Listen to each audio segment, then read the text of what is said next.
kwitwa umukristo udakora ibya Kristo ntibyatuma utagwa mu butayu.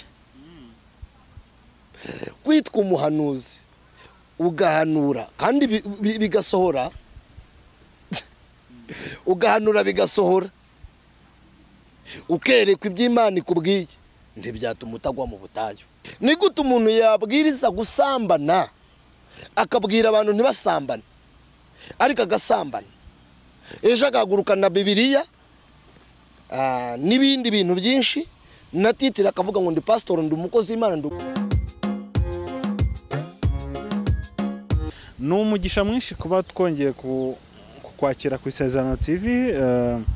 Turagushimiye ko wongeye gufata umwanya ukagaruka kureba ibyo twaguteguriye. Turashimira inshuti zacu zose ziri mu Rwanda ndetse n'abanyarwanda bari muri diaspora. Turashimira kandi abarundi by'umwihariko ko mutwereka ko mudukurikiye mu buryo bukomeye cyane. Mwebwe muranatwandikiye mukaduha ibitekerezo binyuranye, ndetse turashimira n'abarundi nabo bari muri diaspora. Ubwo navuga ngo umurundi wese utari i Burundi turamusuhuje aho yaba ari hose. Niba uri mushyashya kandi kuri chaîne yacu Isezerano TV, ntugende udakoze subscribe kugira ngo ibiganiro ujye ubibona mu bambere. Niba ugize igitekerezo cyangwa se inyunganizi waduha, cyangwa se ushaka no kudushyigikira, hasi hari contact zacu, ushobora kuduhamagara ukatubwira igitekerezo cyawe. Kuri kamera turi kumwe n'umukozi w'Imana, turi kumwe n'umuvugabutumwa Adrien. Amakuru ni meza vo. Ndashima Kristo cyane, namwe mumeze neza. Natwe turashima Imana n'ukuri. Yego. Twishimiye kongera kwakira ku Isezerano TV. Imana ibaho umugisha. Isezerano TV ndayikunda, ni mu rugo. Nizera ko abantu bo ku Isezerano TV ndabakunda. Impamvu nkunda Imana kandi nkunda n'abantu bakunda Imana. Kandi abantu bo ku Isezerano TV bajya bavuga, bambaza ngo bavuga gute. Ibyo bashimye barabivuga muri comment, n'ibyo batashimye bakabivuga. Urumva rero ni byiza no kugukebura bagukebura. Imana rero ibaho umugisha, ndanezerewe. Nitwa Adrien Habarurema, ndi umugabo, ndubatse, mfite umugore ndetse n'abana. Nkunda kuba ngo ndi umukristo, ndakijijwe. Burya ibindi byose byo bijya biza nyuma. Titre ikomeye cyane cyangwa izina rikomeye ni ukwitwa umukristo. Byo ntago bizashira, tuzajya no mu ijuru turi abakristo. Kuko umuririmbyi yaravuze ngo nge ndi umukristo nzahora ndiwe. Aravuga ngo nge ndi umukristo. Icyo ni ikintu gihumuriza umutima wanjye, kinyibagiza ibyago byose, nkumva nduhuwe n'umwami Yesu. Aravuga ngo nge ndi umukristo, maze nintumirwa ngiye gupfa nzagira ibyishimo, nzabona ihirwe ngiye mu ijuru. Avuga ko ibyino byose abizinutswe.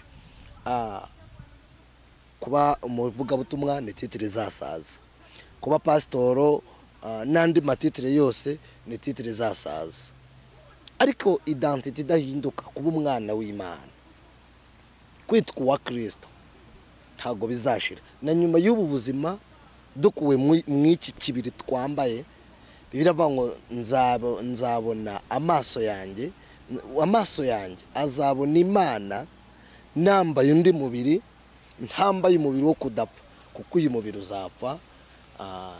Mboneraho mbwire n'abantu tujya tuwurimbisha. Ni byiza ko tubikora nk'abandi Imana yawudaye, kuko nawe tuzawubazwe vo. Burya ibintu byose dukorera kuri uyu mubiri byose tuzabibazwa, bibe byiza se cyangwa bibi tuzabibazwa. Ariko kuko ni mask Imana yatwambitse bitwa umubiri, umuntu w'imbere akoreramo. Niyo mpamvu Paul yavuze ngo ariko uko umuntu w'inyuma agenda arushaho kubabazwa, umuntu w'imbere we, aleluya, ngagenda arushaho kwiyongera bamushya. Dawidi we yaravuze ngo ahari kurira kwararira umuntu, ariko mu gitondo impundu zikavuga.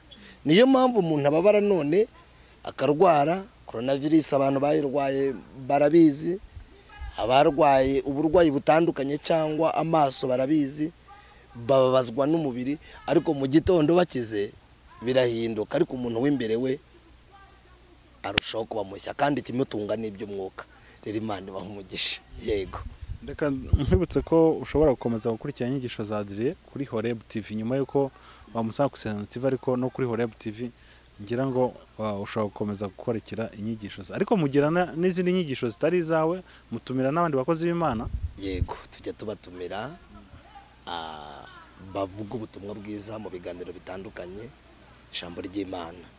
Yego, nanjye n'izindi nyigisho nyine naho bicaho kuri Horeb TV. Yego, ubwo rero abadukurikiye babyumvisha kandi bibuke no gusiga bakoze subscribe. Adrien, uyu munsi ni iki Imana yashyize ku mutima wawe? Uyu munsi ndanezerewe muri nge, nifuje kubwira ku bantu, nifuje ko tuganira n'abantu ijambo rivuga ngo twitonde mu rugendo, gutata i Kanani ntibyatuma tutagwa mu butayu. Gutata i Kanani? Gutata i Kanani ntibyatuma umuntu atagwa mu butayu. Byenda turaza kubyinjiramo, numva twabanza tugasenga kugira ngo nutwinjire mo neza none tunaganira. Ndagushimiye Yesu, uduhaye umwanya mwiza wo kugira ngo tuvuge ubutumwa bwiza.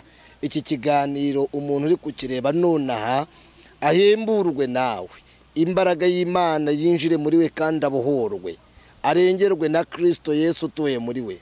Umwuka wera w'Imana bane nawe, igitinyiro cy'Imana kibane natwe. Mwami, nge mpagaze aha, nge nicaye ku iyi mikoro, wagiriwe icyizere cyo kuba wanyize wampamagaye kugira ngo mpagarare imbere y'iki giterane cy'ubu bwoko bungana burya, ukangirira icyizere kingana gitya. Unyemerere mvuga ibyo umbwiye, undinde kuvuga ibivuye mu kanwa kanjye, ahubwo mvuge ibyo ushaka ko mvuga kugira ngo umuntu wese ahemburwe nawe. Urakoze Data kubyumvise, ni mu izina rya Yesu, amen. Yego, tutarinjira rero mu kiganiro, numva twasoma ijambo ry'Imana. Turi buze gusoma mu gitabo cyo Kuva cyangwa kubara. Reka tuvuge kubara ibice byaho, ibice 14. Dusome duhere ku umurongo nubwo twasoma umwe wa 11. Haravuga ngo Uwiteka abwira Mose ati, ubu bwoko buzageza he kunsuzugura? Buzageza he kutanyizezwa n'ibimenyetso byose nabakoreye hagati muri bo? Nubwo twagezaho Evode, impamvu navuze ngo twitonde mu rugendo, gutata i Kanani ntabwo byatuma umuntu atagwa mu butayu. Ni ijambo rigari cyane, ni ijambo rinini, ariko ndagira ngo tubivugeho mu nshamake kugira ngo tuganire n'ubu bwoko. Iyo mpagaze ahangaha mbanze ko mpagaze imbere y'igiterane, mbanze ko mpagaze imbere y'umukumbi w'Imana. Tuba tubwira abantu batandukanye mu myumvire itandukanye, muri characters zitandukanye, aho bagiye bakurira hatandukanye, n'uburere batandukanye, ndetse no mu bihugu bitandukanye. Nshimira n'Imana yo yabonye ko dukwiriye kuvuga ubutumwa. Iterambere ni ryiza, rigira ibyiza byaryo, rikagira n'ibibi byaryo, ariko ndashimira Imana ko iyo bikoze neza bigirira umuntu umumaro, n'isi bikagirira umumaro muri rusange. Iyo uvuze rero kurwanira Imana ishyaka, cyangwa tukavuga ikintu bita gutata i Kanani ntibyatuma umuntu atagwa mu butayu. Iyo tuvuga gutata, abantu bahita bumva ko umuntu yinjiye muri politike, ariko niyo tujya no mu buryo bw'umwuka habamo gutata.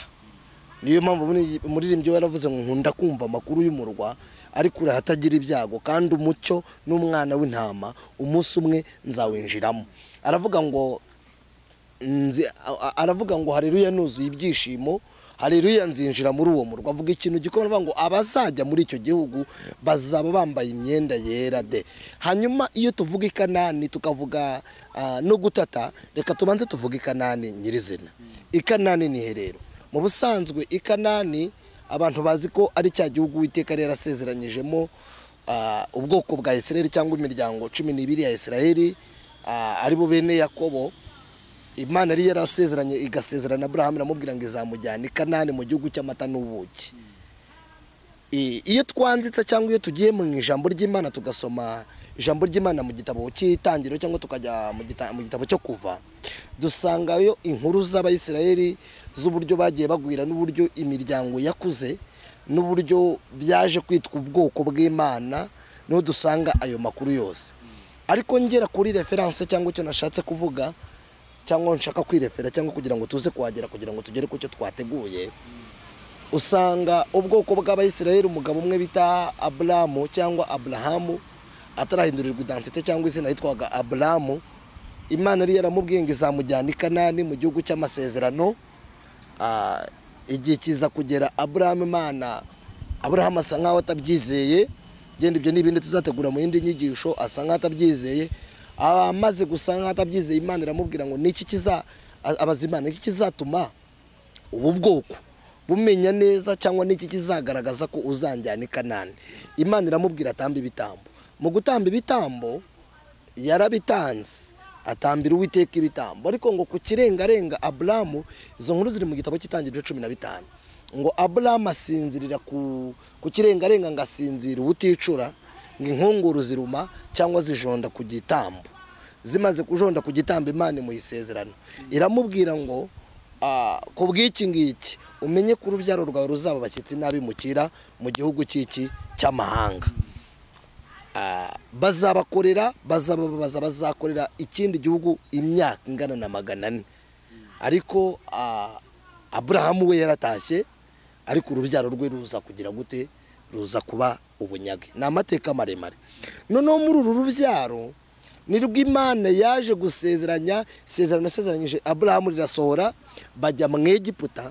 Bamaze kujya mu Egiputa, igihe kiza kugera ko Imana yaje guhagurutsa umuntu w'Imana bita Mose, iramubwira ajya kwa Farawo. Izo nkuru turaziza, ariko sicyo nashatse kuvuga, tuzabivuga ikindi gihe. Aho nshatse ko tugarukira noneho, Abayisiraheli bava mu Egiputa bajya mu gihugu cy'isezerano ariyo Kanani, Imana yari yarabasezeranyije. Ngo bari mu nzira benda kugera i Kanani, ngo nibwo Imana yohereje abatasi. Yabwiye Mose ngo yohereze abatasi 12 ngo bajye gutata igihugu cy'i Kanani. Ngo nono impamvu niki? Ngo bazazane no ku mwero w'icyo gihugu. Izo nkuru ziri mu gitabo cyo kubara ibice 13 na 12, havuga ayo makuru kugeza 14 no gukomeza. Ngo noneho bagezeyo, igitangaza kirimo sasa nashatse kugira ngo noneho twinjire mu kiganiro bita gutata i Kanani. Niyo mpamvu nahereye aho ngo kugira ngo abantu basobanukirwe. Ngo baratase basanga iby'Imana yababwiye kuko nibyo. Ngo ariko mu miryango 12 nkuko bene Isiraheli cyangwa bene Yakobo bari 12, buri muryango bagiye batoranyamo umukuru muri bo. Umuryango wa Manase, umuryango wa Bagadi, ni benshi cyane. Niho baje gutoranyamo n'umugabo bita Kalebu, mwene Yefuni na Kalebu. Bamaze kubatoranya, mbibutse ko Kalebu bisobanura imbwa. Batoranywa nabo ngabo mu iyo miryango, nabo bajyanwa n'abandi Bayisiraheli gutata icyo gihugu. Bagezeyo, ngo Abayisiraheli ngo bagereyo basanga igihugu ni cyiza, kuko ngo ni cy'amata n'ubuki nk'uko Imana yabasezeranyije. Basanga umwere Imana yabasezeranyije uriyo, iby'Imana yababwiye biriyo. Ngo ariko ngo havamo abo bagabo 10, ngo barangije ngo barisuzugura. Biravuga ngo basanzeyo abagabo ngo barebare, ngo bari mu bwoko bw'Abanaki, baturuka ku mugabo bita Naki, aribo n'abagore ati baje kuvamo byenda nibirebire n'ayandi mateka. Ngo noneho ngo bagera imbere y'Abayisiraheli bavuga ati koko igihugu Uwiteka yadusezeranyije nicyo. Urumve vo, kandi iby'Imana yavuze nibyo, ariko twasanze y'abagabo barebare baturuka ku mugabo bita Naki. Sinzi ko byashoboka, ntibishoboka ko twakijyamo. Ntibishoboka ko twakijyamo. Imana yavuganye natwe, ivugana n'abo bantu. Ni gute igihugu batazakijyamo? Birashoboka bite? Kandi uko Imana yababwiye igihugu niko bagisanze, niko bagisanze. Abagabo ngo bacika intege. Ngo bamaze gucika intege, ngarutse kwa ayo makuru, Bibiliya ivuga ko ngo Abayisiraheli bahise bivumbura. Ngo havamo umugabo umwe bita Kalebu, havamo n'undi bita Yosuwa. Ngo nawe bamaze kuvuga aravuga ati ariko nanjye mfite ijambo. Mu by'ukuri hari ikintu nifuza kuvuga, hari n'icyo nifuza kubwira iki ubu bwoko. Umva none ikintu gikomeye, ntaragera kwiri ijambo. Impamvu navuze ngo gutata i Kanani ntibyatuma utagwa mu butayu bo, ni ukuvuga ngo aba Bayisiraheli bose bahagurutse mu Egiputa bafite isezerano ry'uko bazajya i Kanani, ariko tugarutse bose nta n'umwe wagiyemo keretse abagabo babiri bita Yosuwa n'uwo bita na Kalebu ndetse n'abana nimba nabita ubuvivi cyangwa ubuvivure nibo bagiye Kanani.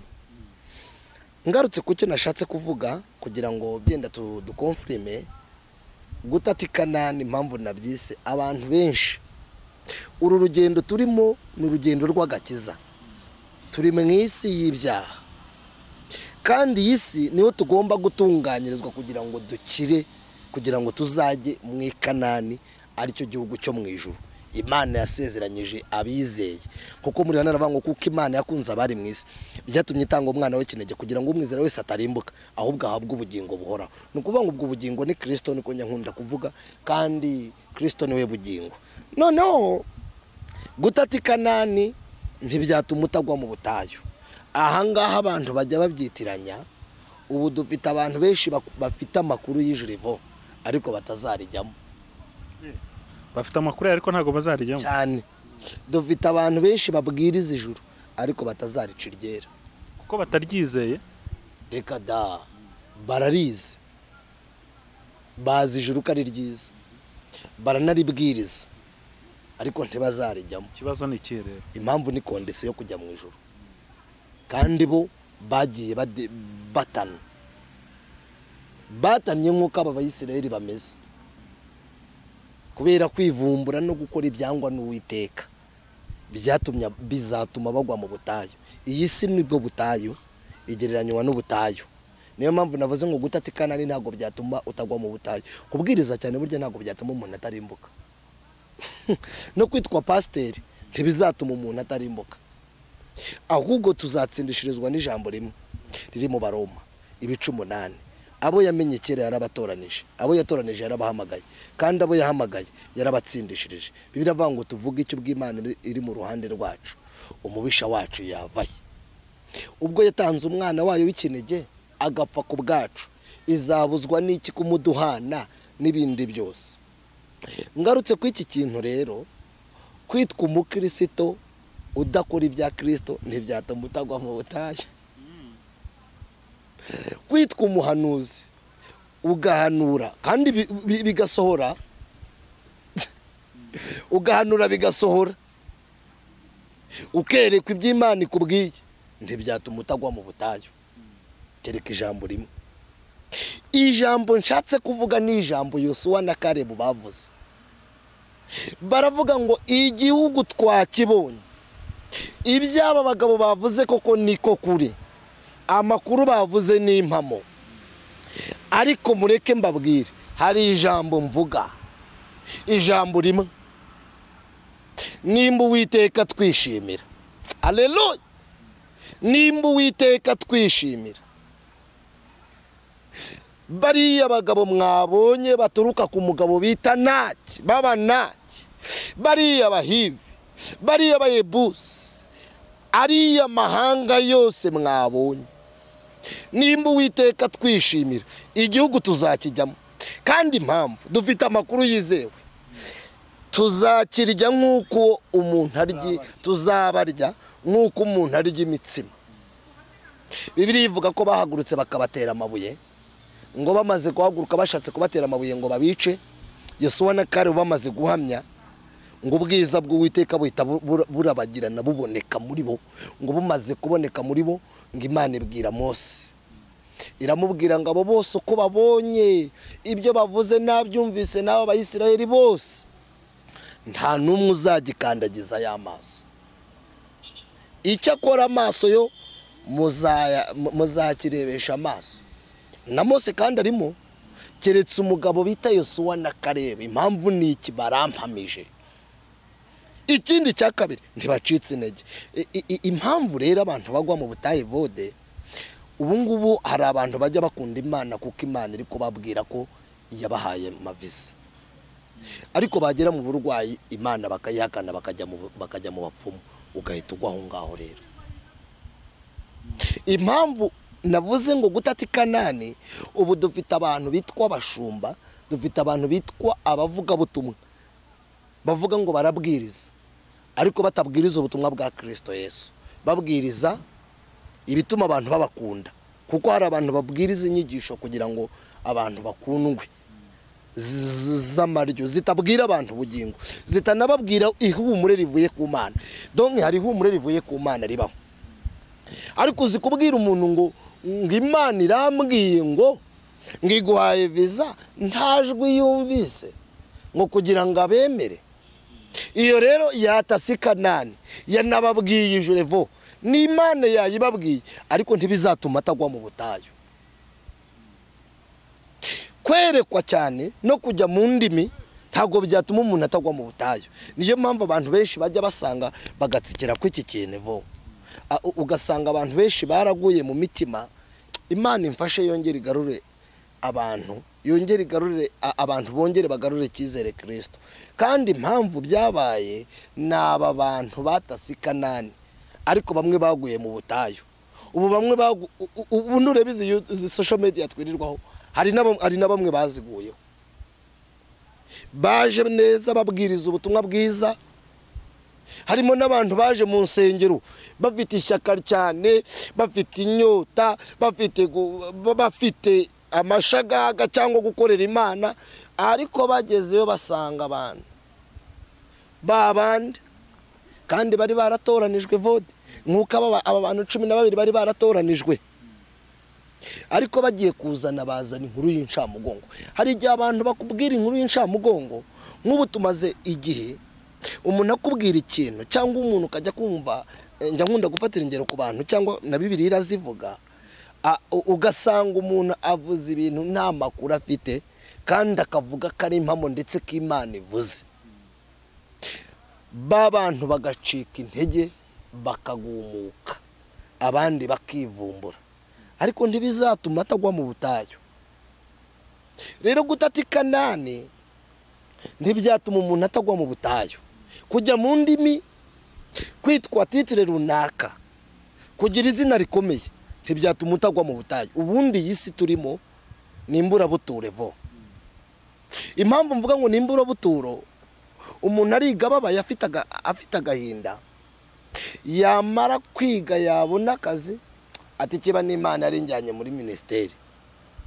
Umuntu arashaka, yamara gushaka yabyara 2 yabyara 3, bati ndumva bihagije, ati nta wundi nshaka, yamuwa kanetishwi.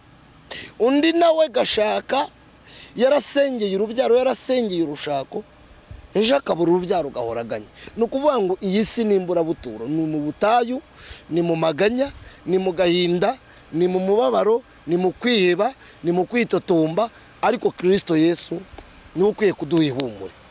Ngarutse rero icyo nshatse kuvuga, abantu twakagombye kurwanira Imana ishyaka, tugakora iby'Imana ishaka, tugatindana n'Imana, tukagenda uko Imana ishaka kuruta ibindi bintu.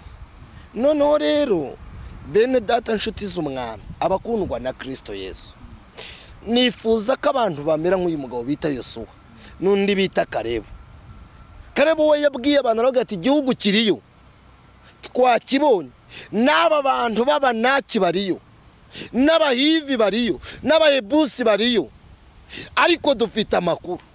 Reka mbabwire ijambo rimwe, nimba Uwiteka twishimira, nimba Imana yaravuganye natwe, nimba Imana ikorera muri twebwe, nimba Imana yaratwambukije inyanja itukura, nimba Imana yarakamije Yorodani, nimba Yorodani yari taraza, bari batarayikamye, nimba Imana inzige zaraje kagunguzi kaza mu gihe kaza, Imana ikabana natwe, ibihamya by'Imana Imana yadukuye turabifite, nta kizatuma tutazajya i Kanani. Ariko mwe kuduca intege mutwereka ko tutazajya i Kanani.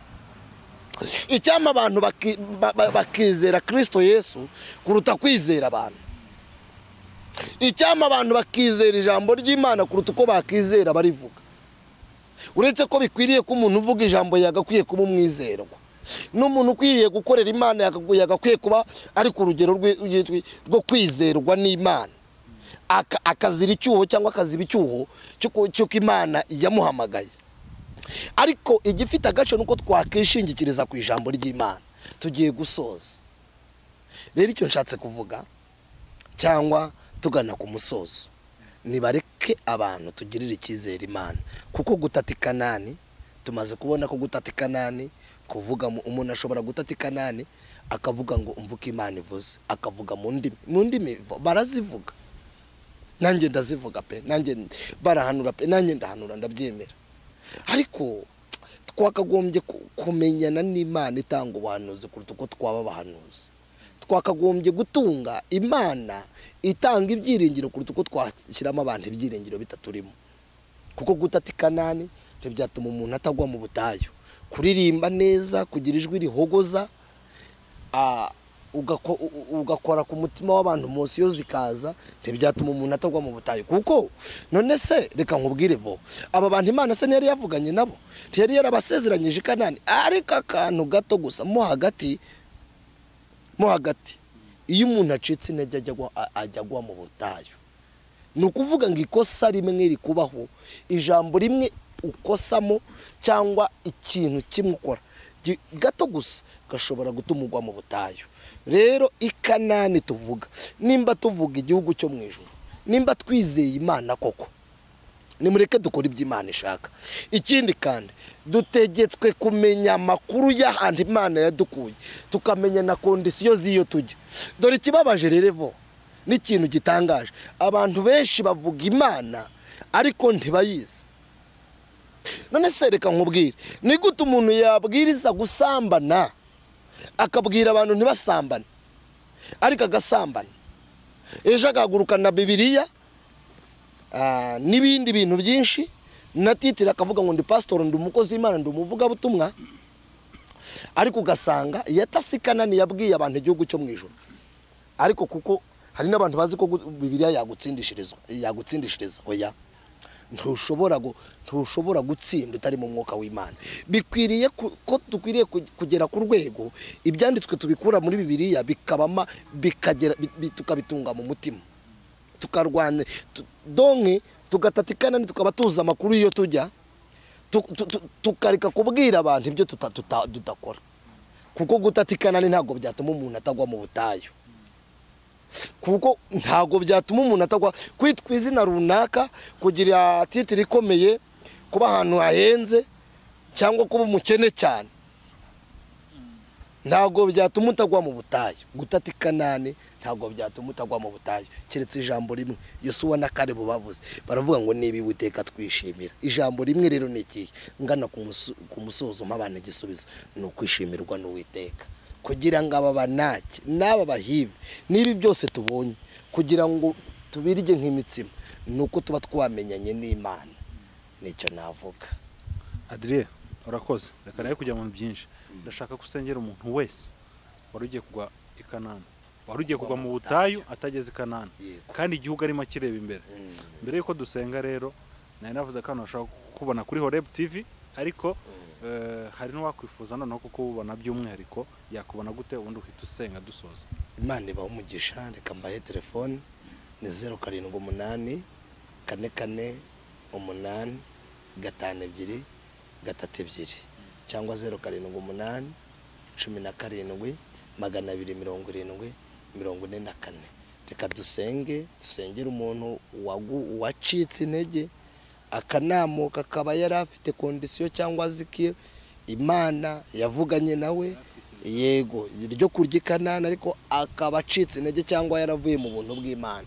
Dusenge tubwire Imana ngo uyu muntu mushoboze, kandi n'uwaguye mu byaha, kuko ibyaha byatuma umuntu agwa mu butayu. Ni nako kugwa mu butayu, amaganya yatuma umuntu agwa mu butayu, agahinda no kwiheba no kumva ko Imana idashoboye, no kudakorera Imana iby'Imana ishaka, ugakora ibyo abantu bashaka. Ibyo byose byatumye umuntu agwa mu butayu. Hari n'abantu baguye mu butayu uretse ko bambaye imibiri, ariko bakaba baraguye mu butayu mu buryo bw'umwuka. Reka dusenge rero, kuko Imana ikibakunda, kugira ngo Imana ibane nabo. Ndagushimiye Kristo Yesu, kuri Imana ivuga ndetse kuri Imana ikora. Ukigikira umuntu wese waguye ndetse n'umuntu wese wacitse intege, kugira ngo kiriya gihugu i Kanani wamusezeranyije, kugira ngo ibyo wamubwiye azagereyo, azabe nka Yosuwa, abe nka Kalebu wavuze ngo nimba didansila digidi before sticky dry. Nimba Uwiteka twishimira, tuzabarya nk'abarya imitsima. Impamvu ni imwe, ntibafite ingingo ibarengera, shoboza umuntu mwambika imbaraga wanamutse wacitse intege lastly for withdraw irididansi trima for withdraw Imana ibasure Imana ibagenderere wanamutse wavuye mu buntu bw'Imana uwihebye Kristo atindane nawe uwacitse intege uwivanze Yesu mugenderere mwiyereke kandi ubane nawe ndabigushimiye kubyumvise kandi kubikoze amen.